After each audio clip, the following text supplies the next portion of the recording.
लेकिन एक बंदा जो हमारी ये कह रहा, उसका नाम थे अरशद शरीफ शहीद, जो हमारी ये कड़ा हुआ।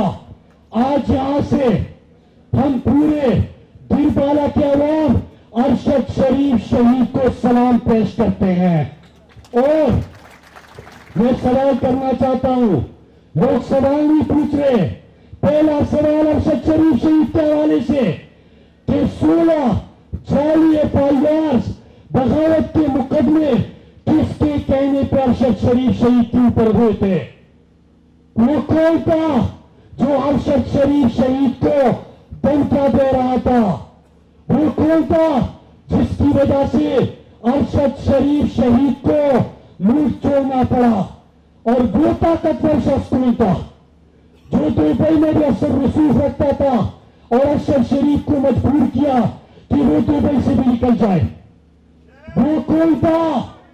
वो कौन था जो अरशद शरीफ शहीद के पाकिस्तान जाने से पहले सीनियर एक इदारे का अहलकार अरशद शरीफ शहीद के घर गया और उसको धमकियां दी?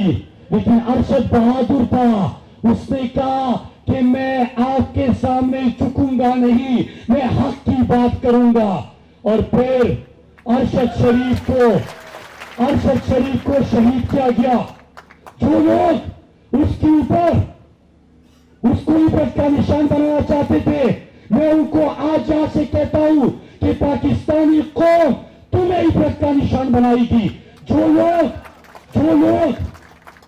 जिन लोगों की वजह से अरशद शरीफ शहीद गरीबुल वतनी में शहीद हुआ, मैं उनको बताना चाहता हूं कि अल्लाह की जमीन इंशाअल्लाह ये कौम आपके ऊपर तंग करेगी, सारी जिंदगी आपका पीछा करेगी।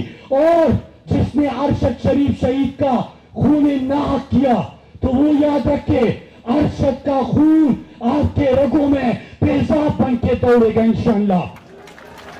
और मैं ऐलान करता हूं यहां से